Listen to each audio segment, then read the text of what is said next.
Hello, this is Victor Lopez, and I am going to read an excerpt, actually a little bit more than half, of my newest published short story, Amor Vincit Omnia, which for those of you who don't dabble in Latin, or who are not fans of Chaucer for that matter, means love conquers all. Hope you enjoy it.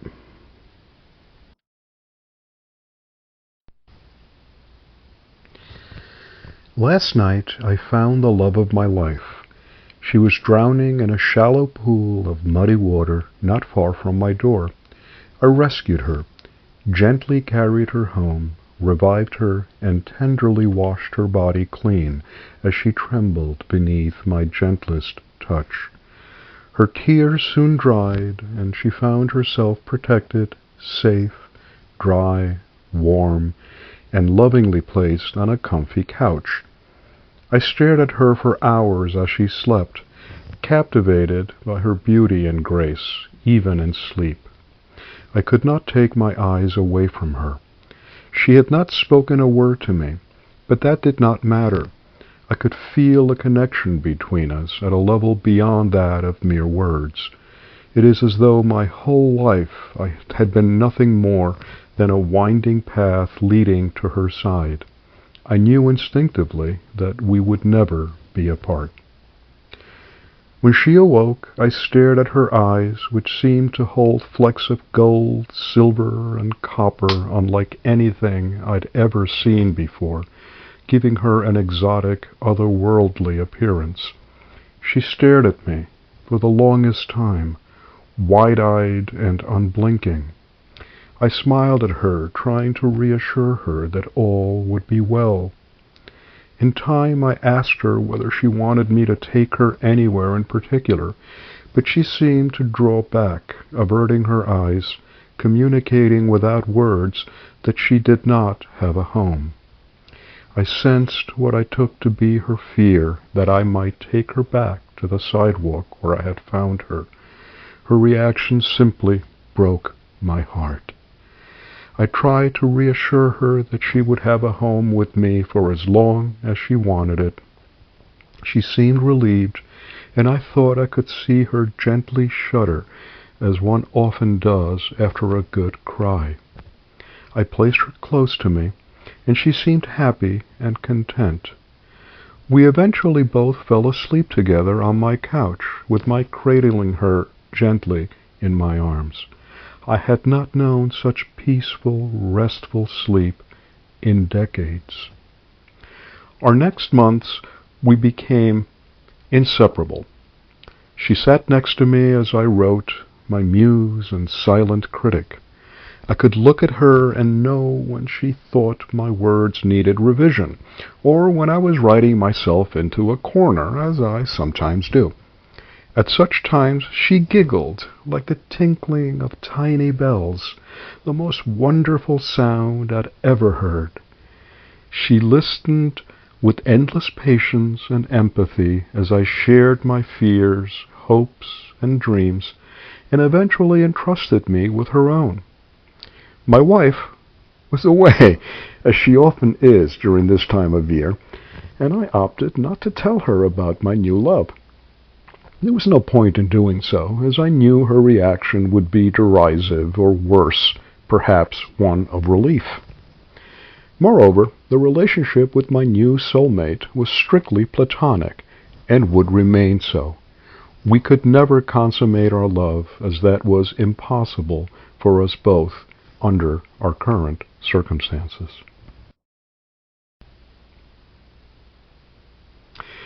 We never discussed that. It was simply a given. Nevertheless, we grew very close as any two beings could ever be, uncaring that sex would never be a part of our relationship. This was not a real problem for me, as forced celibacy is something that the majority of men married for decades know only too well, if not happily. It would be a small sacrifice, and one I was more than willing to make for spiritual closeness I had never imagined possible. Unlike my wife, who screams at me regularly whenever we're together or speak over the phone, my true love never once so much as gave me a dour look. I had grown accustomed to finding peace by spending most of my time in a room other than that which my wife occupied at any given time, preferably one a different floor and a different wing of the house. With my new love, however, the exact opposite was true. She seemed happy only when near me, and I knew peace only when she was by my side. We seemed to have formed an almost symbiotic relationship, drawing strength from a closeness that had nothing to do with possessiveness or jealousy, but grew out of a pure, powerful love that seemed to hold us both captured in its orbit. I could gently caress her for hours, without her complaining that I was messing up her makeup or her hair, or smacking my hand away, telling me to stop making a pest of myself. She never pulled away if I wanted to hold her during an entire movie, and she never once complained that I cooked too much food or tried to sabotage her diet by bringing home loads of the unhealthy, high-fat, and sugary snacks I love. Her willpower was incredible.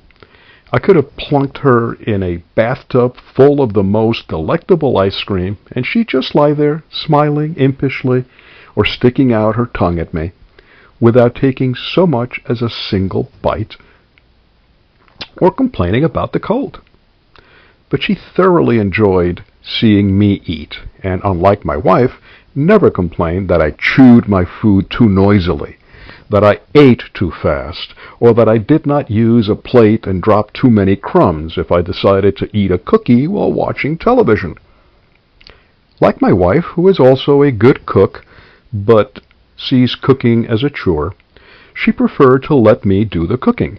But unlike my wife, she thoroughly enjoyed watching me cook my favorite dishes, or inventing something completely new without a recipe, flying by the seat of my pants, as is my preferred method of gastronomic experimentation. I could feel her trying so hard not to laugh at some of the monumental failures that these experiments, but much more often saw her beaming with pride at the more frequent successes, though she herself seemed to live on nothing but love and air. She never complained about my wanting to watch a football game, or when I railed against the referee's bad call, or newscasters inventing rather than reporting the news, for that matter. She never hoarded the remote, unlike my wife, who always shoots a feral look in my direction and growls softly if I so much as look at the remote that is always firmly clutched in her hands whenever we watch television together. Nor did she ever interrupt the shows I love at the worst possible moment by reading to me whatever caught her attention on her tablet at that moment, and then complaining endlessly if I did not pay close attention. Quizzes would often follow, to whatever the Duchess of who knows where had said or done, or what new outrageous lunacy was being spouted by the latest of the 437 candidates for the Democrat Party nomination for president. I'd always preferred a strong, independent, highly intelligent woman. Most men have a favorite part of the female anatomy that they fixate on: breasts, thighs, legs, bottoms. Some will even occasionally claim eyes, noses, or lips, though I suspect they're lying. I like curves and reproductive organs just as much as the next guy, forced celibacy notwithstanding. And yes, eyes, lips, noses, earlobes, legs, feet, arms, hands, fingers, and toes too, for that matter. But by far my favorite and unquestionably the sexiest female organ of all is the brain.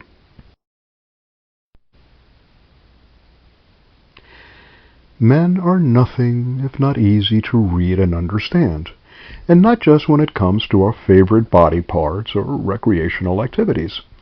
We are as easy to manipulate as a cat in a dark room by someone wielding a laser pointer. But women are a species altogether different. The average man can no more understand the working of a woman's mind than he can explain the finer points of quantum mechanics, quantum entanglement, or the physics that underline spooky action at a distance. In fairness, neither could Einstein, who was one of the brightest among us. A smart woman can look at a man in the eyes for a minute and read his heart, his soul, and guesstimate his IQ with roughly 95% accuracy, and likely the balance in a savings account. A smart man looks at a woman in the eyes and sees blue, green, hazel, gray, brown, or more likely, breasts. Women pay attention and notice and, alas, remember forever absolutely everything. The survival of the species depends on it, as a man would generally be oblivious if their 3-year-old child took a nap on a busy street, or played with porcupines, or tried to ride a bear cub who happened to be in the backyard as a pony, if there's a game on, and even if there isn't. Women are great at multitasking. Men can usually walk and chew gum at the same time, but that's pretty much the extent of our multitasking ability. Women often expect men to be able to read their minds, just because they can so easily read ours. Here's a newsflash, ladies. We can't. I know you'll find it hard to believe, but it's true. You can torture us about it until the cows come home, but that will change nothing. And they love to act as judge, jury, and executioner in determining our guilt for real and imagined transgressions alike. Due process of law be damned. I've been sentenced to the silent treatment for weeks on end without a clue as to what horrible transgression I had committed. Asking for an explanation of the charges, let alone trying to mount an actual defense when we might actually have an inkling as to what they may be, merely gets a loud tongue-lashing from the bench, with additional time added to the sentence for contempt of court. Kind of like getting a red card in football. Soccer, to my American friends who believe football means America's adoption of a more violent form of rugby with body armor and inscrutable rules, for arguing that getting booked by the referee. Unlike judges, wives are likely to literally, and not just metaphorically, throw the book or anything else close at hand at husbands who have the temerity to question the charges against them.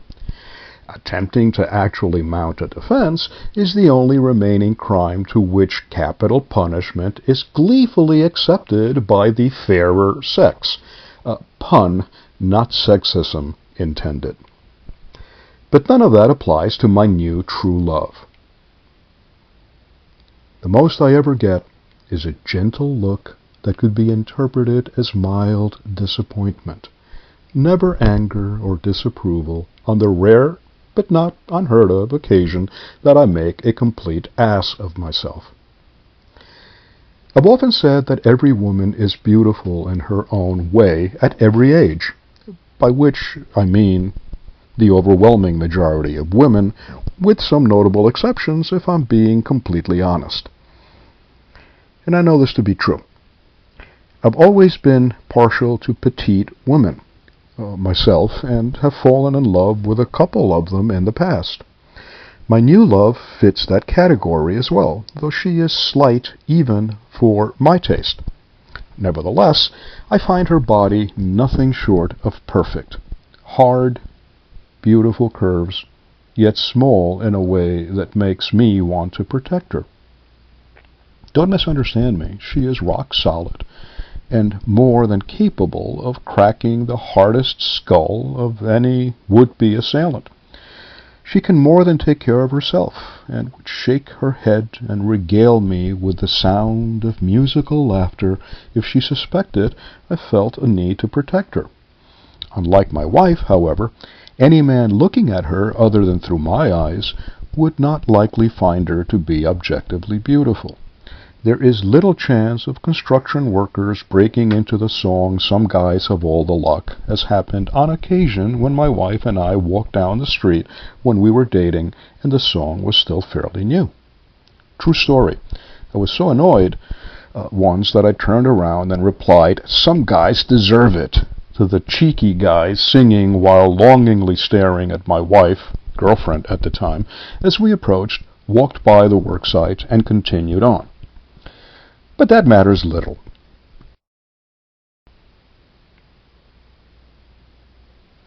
Outer beauty fades in time. For even painfully beautiful women, of which I've known a few, but not the inner beauty of my true love that has been hers long before I met her and will be hers long after I turn to dust.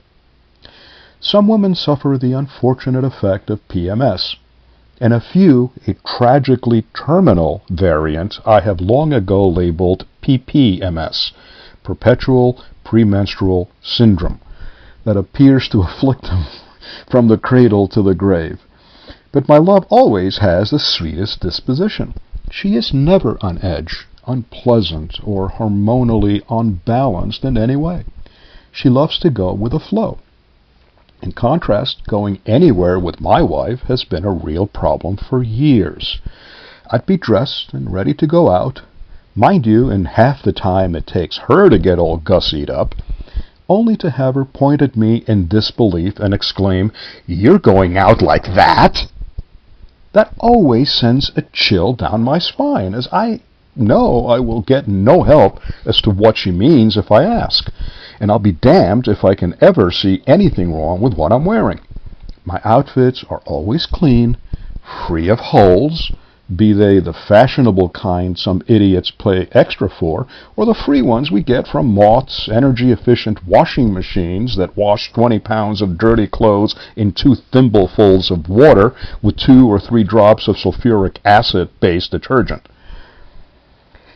Although I know asking only makes it worse, invariably I fall into my own personal Kobayashi Maru, the hell of a no-win scenario without James T. Kirk's ability to reprogram the software so that averting disaster is a possible outcome.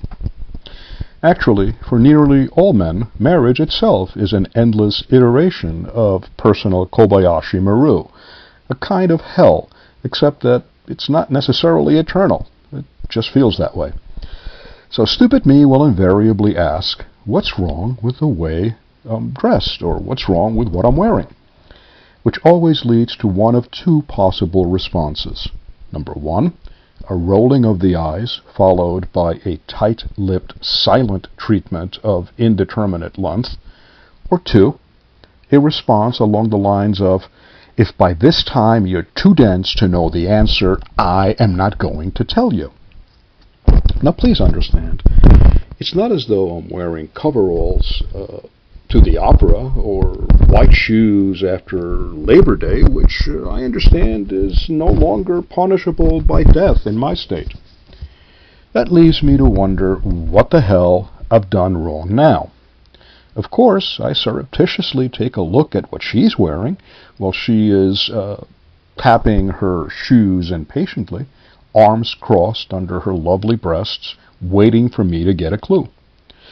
For example, if she's wearing black jeans and a designer black top, and I'm wearing blue jeans and a designer yellow top, I'll wonder, is it the color? I've worn it before without the fashion police raiding my place with a no-knock warrant and guns drawn. I take off the top and inspect it. It's definitely clean and wrinkle-free. No problem there. Is it the color then? Or did she want me to wear a casual shirt instead of the Ralph Lauren polo shirt I put on? Is it the fact that it's a polo and she wanted me to wear, what do you call them, a Hanley shirt? You know, buttons but no collar? Or perhaps she thought I should wear a regular, more casual t-shirt. Maybe it's just the jeans. Did she want me to match her outfit by wearing black jeans instead of blue? Or was it just blue and yellow combination she objected to? can't be the shoes. I opted for neutral dark brown loafers. Now, if I'd put on the black jeans with the brown shoes, maybe that could have set her off. Or if I'd worn gray socks with the brown shoes, maybe. But no, couldn't be the shoes or the socks, could it? Should I try the Nike sneakers instead? Of course, while all this is going on in my head, Mount Saint Wife is about to blow her top at any moment due to my inability to read her mind and make amends for whatever unpardonable crime I've unwittingly committed. If I'm lucky, I'll guess right at what the problem was. Switch the polo for the Henley, or maybe try the black jeans with the black socks, black penny loafers, and black casual button-down shirt in full mourning for the loss of the freedom to dress as I damn well please for the past 29 years. Here endeth the preview. Thank you very, very much for listening. I had more fun writing this short story than just about anything I've ever written, I think, with the possible exception of my novel. But unlike the novel, this short story did not cause me to lose sleep over a month, I am glad to say. Again, thank you for listening, and please take care of yourself and your family during these difficult times. Take care.